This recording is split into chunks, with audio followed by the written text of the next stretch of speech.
पहाड़ का पानी और पहाड़ की जवानी। अक्सर कहा जाता है कि ये कभी काम नहीं आती, लेकिन हाल ही में राजनाथ सिंह ने उत्तराखंड में आकर कहा कि पहाड़ का पानी और पहाड़ की जवानी पहाड़ के ही काम आनी चाहिए। ये सुनकर अच्छा लगता है, एक उम्मीद पैदा होती है। लेकिन जब हम इस वाक्य को जमीनी सच्चाई पर रखकर देखते हैं तो ये सवाल बन जाता है, कैसे, आखिर कैसे? आज उत्तराखंड का युवा किस दौर से गुजर रहा है, इसे समझना बहुत जरूरी है। एक बच्चा पहाड़ के छोटे से गांव में पढ़ता है, सपना देखता है कि वह सरकारी नौकरी करेगा, अपने परिवार की स्थिति सुधारेगा। लेकिन उस सपनों को पूरा करने के लिए उसे सबसे पहले अपना घर छोड़ना पड़ता है।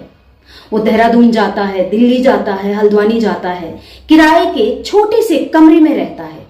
घर से पैसे आते हैं, माँ बाप उम्मीद लगाकर बैठे होते हैं।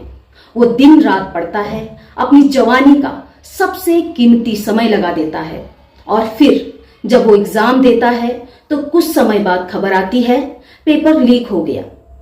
उस पल सिर्फ एक एग्जाम कैंसिल नहीं होता, एक सपना टूटता है, एक परिवार की उम्मीद टूटती है और एक युवा का भरोसा टूटता है। उत्तराखंड में पिछले कुछ वर्षों में कई ऐसी घटनाएं सामने आई हैं।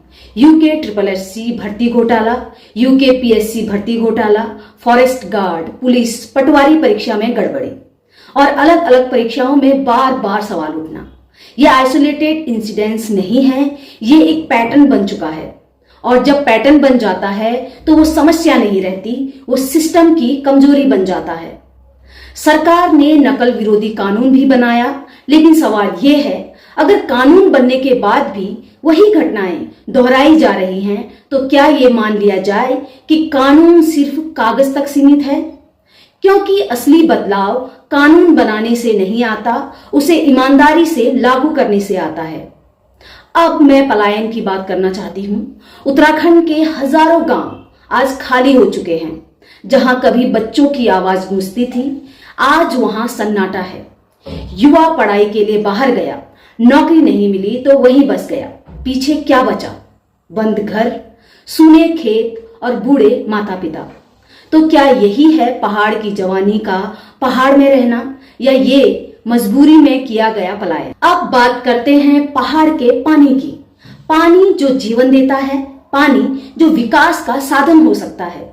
लेकिन जब उसी पानी का उपयोग बिना संतुलन के किया जाता है, जब डेवलपमेंट सस्टेनेबल नहीं होता, तो वही पानी बाढ़ बन जाता है, तबाही बन जाता है। गढ़वाल और उत्तराखंड के कई हिस्सों में हमने देखा है कैसे अचानक आई आपदाओं ने लोगों के घर छीन लिए, उन्हें अपने ही गांव से दूर जाने पर मजबूर कर दिया। तो हमें ये भी सोचना होगा, क्या हम पानी का सही इस्तेमाल कर रहे हैं या उसे भी संकट बना रहे हैं? और अब मैं वापस आना चाहती हूँ उस बयान पर जब कहा जाता है कि पहाड़ की जवानी पहाड़ में रहनी चाहिए। तो ये सिर्फ एक भावना नहीं, ये एक जिम्मेदारी है। लेकिन उस जिम्मेदारी को निभाने के लिए क्या हमने वो माहौल दिया है? क्या हमने एक साफ और भरोसेमंद एग्जाम सिस्टम किया है? पर्याप्त रोजगार के अवसर दिए हैं? ऐसा विकास किया है जो लोगों को सुरक्षित महसूस कराए? आज जब उत्तराखंड सरकार के 4 साल पूरे होने जा रहे हैं और चुनाव नजदीक है, तो सवाल उठना स्वाभाविक है। क्या ये बातें पहले नहीं की जा सकती थी? जब युवा सड़कों पर थे, जब वो न्याय मांग रहे थे, तब ये संवेदनशीलता क्यों नहीं दिखाई दी? आज पुष्कर सिंह धामी के कामों की तारीफ की जाती है, उन्हें धुआंधार काम करने वाला धुरंधर कहा जाता है। लेकिन एक आम युवा के नजरिए से देखें तो वो पूछता है, कौन सा काम?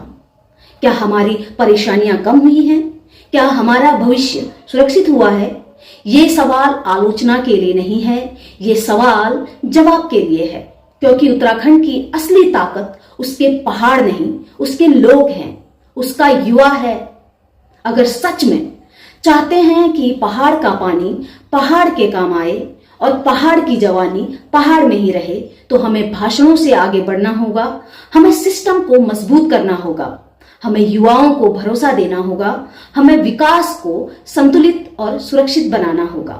क्योंकि पहाड़ की जवानी कमजोर नहीं है, वो आज भी उतनी ही मजबूत है। बस उसे एक सही सिस्टम की जरूरत है, एक सही दिशा की जरूरत है।